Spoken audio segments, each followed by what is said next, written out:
आगे बढ़ते हैं अपन। Let us study the concept of gross and net. Let us study the concept of gross and net. तो basically gross में जो है आप इंक्लूड करते हो डेप्रिसिएशन को। ग्रॉस में आप बेसिकली क्या करते हो, डेप्रिसिएशन को इंक्लूड करते हो। नेट में जो है आप डेप्रिसिएशन को एक्सक्लूड करते हो। नेट में आप डेप्रिसिएशन को एक्सक्लूड करते हो। दैट मींस कि जब आप ग्रॉस से नेट पे जाओगे तो आप डेप्रिसिएशन को माइनस करोगे, नेट से ग्रॉस पे जाओगे तो आप उसको ऐड करोगे। ठीक है, इससे पहले कि मैं ये लिखूं फॉर्मूला, डेप्रिसिएशन क्या होता है ये तो पता ही होगा आपको। मतलब कि जो भी आपके फिक्स्ड कैपिटल है वो नॉर्मल वेयर एंड टियर की वजह से वो खराब होता है, तो उसको हम डेप्रिसिएशन को कहते हैं consumption of fixed capital. Fixed capital मतलब क्या, जो मशीन्स होगी, है ना, या फिर हम इसको कह सकते हैं करंट रिप्लेसमेंट कॉस्ट।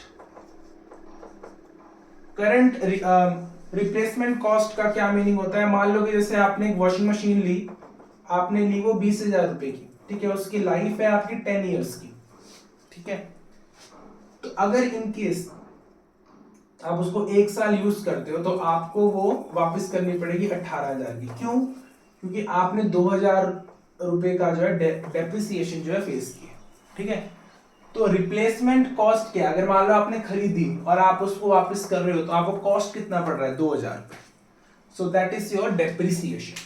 तो अगर हमें ग्रॉस वैल्यू दी गई है और हमें नेट वैल्यू निकालनी है तो हम क्या करेंगे कि हम डेप्रिसिएशन को माइनस कर देंगे, और नेट वैल्यू दी गई है, हमें ग्रॉस निकालनी है तो हम डेप्रिसिएशन को ऐड करेंगे, ठीक है। तो ये फॉर्मूला जो है वो आपको इसमें याद रखना है। आगे बढ़ते हैं हम।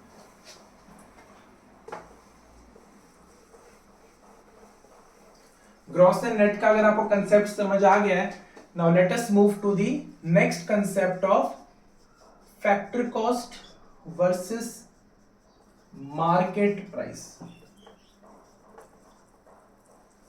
देखो फैक्टर कॉस्ट क्या होता है, बेसिकली हम कोई भी प्रोडक्टिव एक्टिविटी करते हैं तो उसके लिए हमें फैक्टर्स ऑफ प्रोडक्शन चाहिए होता है। मान लो अगर आपने कोई शर्ट की फैक्ट्री खोलनी है, उसके लिए लैंड चाहिए, लेबर चाहिए, कैपिटल चाहिए, है ना, और कोई बंदा चाहिए जो चीजों को संभाले, एंगेज करे ना। तो हमने पढ़ा है कि फैक्टर्स ऑफ प्रोडक्शन क्या होता है जी, आपका हो गया लैंड, आपका हो गया लेबर, आपका हो गया कैपिटल, और आपका हो गया जी एंटरप्रेन्योर। ये एंटरप्रेन्योर भैया शार्क टैंक वाला नहीं होता जो, उसको हम कहते हैं एंटरप्रेन्योर। तो लैंड जो है उसको आप क्या रिवॉर्ड दोगे, लैंड को उसका रेंट मिलेगा, लेबर को वेजेस मिलेंगे, अनस्किल्ड लेबर को वेजेस ही मिलते हैं, कैपिटल जो है वो इंटरेस्ट लेगा, एंटरप्रेन्योर को जो है प्रॉफिट मिलेगा। जब आप इन सब चीजों को ऐड कर देते हो ना तो आपको फैक्टर कॉस्ट मिल जाता है। फैक्टर कॉस्ट मतलब क्या, कि जो आप फैक्टर्स ऑफ प्रोडक्शन को उनका खर्चा दे रहे हो उसको अगर अपन ऐड कर दे तो हमारे पास फैक्टर कॉस्ट आता है, ठीक है। और मार्केट प्राइस क्या होता है, मार्केट प्राइस वो प्राइस होता है जिस प्राइस पे आप किसी भी कमोडिटी को मार्केट में बेचते हो, ठीक है। तो सवाल यह है कि जिस कॉस्ट पे आपने प्रोड्यूस किया आप उसी कॉस्ट पे क्यों नहीं बेचते हो, क्योंकि यहाँ पे गवर्नमेंट आ जाती है। गवर्नमेंट जो है वो दो काम करती है, एक तो टैक्स लगाती है या तो वो सब्सिडी प्रोवाइड करेगी। अगर टैक्स लगाएगी तो मार्केट प्राइस बढ़ेगा और अगर सब्सिडी लगाएगी तो मार्केट प्राइस कम होगा, ठीक है। लेट अस से कि कोई एलपीजी सिलेंडर है, उसको बनाने का जो खर्चा आता है 1,200 रुपए आता है, ठीक है। सब्सिडी देने के बाद उसका जो हो गया वैल्यू वो हो गया 900 रुपए। तो यहाँ पे मार्केट प्राइस जो है फैक्टर कॉस्ट से कम हो रहा है। कई कई चीजों में मार्केट प्राइस जो है वो बहुत ज्यादा होता है as compare to factor cost, ठीक है।